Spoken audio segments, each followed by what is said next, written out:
जब सही समय पर पूजा ना करने से माँ लक्ष्मी हो गई नाराज और स्वयं प्रकट होकर कह दी ऐसी बात जिसको सुन करके पैरों तले जमीन खिसक जाएगी। जी हाँ दोस्तों, ये पूरी कहानी मैं आपको सुनाऊंगा। इससे पहले कि अगर आप भी माँ लक्ष्मी का आशीर्वाद पाना चाहते हैं तो कमेंट बॉक्स में लिखिए जय माँ लक्ष्मी।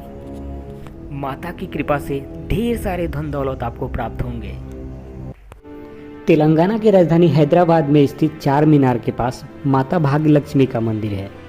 जैसा कि आप देख रहे हैं, माता का मंदिर चार मीनार के जस्ट बगल में ही स्थित है। जी हाँ, ये छोटी सी मंदिर माता भाग्य लक्ष्मी की निवास स्थान है। यह मंदिर का विस्तार नहीं हो पा रहा है क्योंकि राम मंदिर की तरह ही यह मंदिर भी विवादों से घिरा हुआ है, जिसके कारण तेलंगाना हाई कोर्ट ने इसको विस्तार करने से रोक दिया है। अब मैं आपको बताऊंगा माता भाग्य लक्ष्मी के रहस्य के बारे में।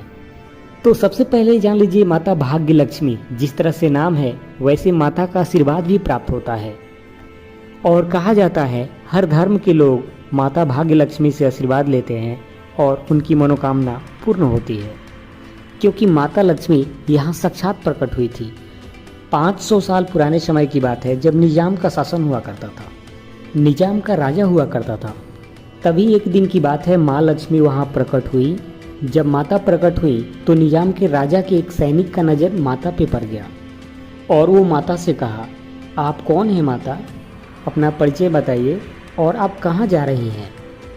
तब माँ लक्ष्मी ने जवाब दिया, मैं लक्ष्मी हूँ और मैं तुम्हारा राज्य छोड़ के जा रही हूँ। इतना सुनने के बाद सैनिक ने बोला, हे माते, मैं पहरेदार हूँ और आप जा रही हैं तो मैं अपने राजा को बताकर आता हूँ। और सैनिक ने ये भी कहा कि हे माते, आप मुझे वचन दीजिए कि मैं जब तक अपने राजा से पूछ के लौट नहीं जाता हूँ तब तक आप यहीं रहेंगी। तब माता लक्ष्मी का आदेश हुआ, ठीक है सैनिक, जब तक तुम नहीं आओगे मैं यहीं ठहरूंगी। इतना कहने के बाद सैनिक अपने राजा के पास चला गया और राजा से जाकर बोला, हे राजा, अपना राज्य छोड़कर माँ लक्ष्मी बाहर जा रही हैं। इतना सुनने के बाद राजा को बहुत परेशानी हुई, बहुत आश्चर्यचकित हुआ और उन्होंने अपने सैनिक से पूछा, उन्होंने और तुमसे क्या कहा।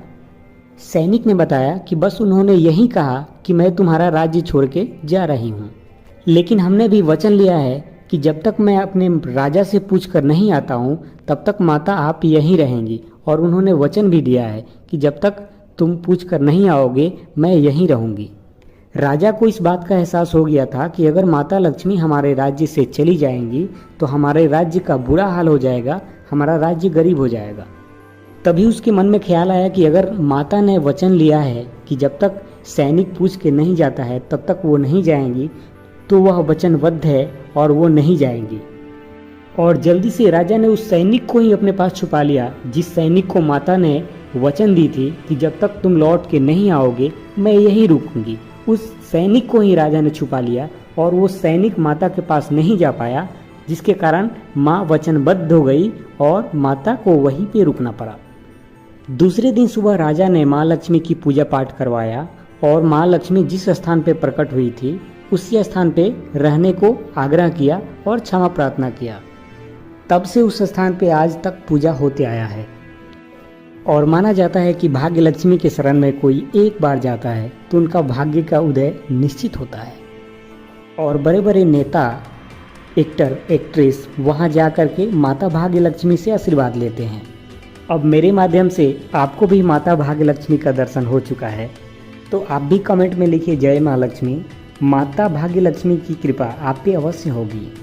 माता भाग्य लक्ष्मी के मंदिर का विस्तार इसलिए नहीं हो पा रहा है क्योंकि मुस्लिम समुदाय के लोगों का मानना है कि यहाँ पे माता लक्ष्मी प्रकट नहीं हुई थी, बल्कि जबरन मंदिर बनाया गया था। तो यह स्थान पे मंदिर का विस्तार ना हो, किसी दूसरे स्थान पे मंदिर का विस्तार हो, यही विवाद का कारण है, जिसके कारण अभी तक माता भाग्य लक्ष्मी का मंदिर का विस्तार नहीं हो पा रहा है। तो हम सब मिलकर आशा करेंगे कि आगे माता भाग्य लक्ष्मी का मंदिर का विस्तार हो और माता भाग्य लक्ष्मी सब पे कृपा बरसाएं। तो चलिए फिर मिलेंगे अगले वीडियो में, तब तक के लिए राधे राधे, जय श्री कृष्ण।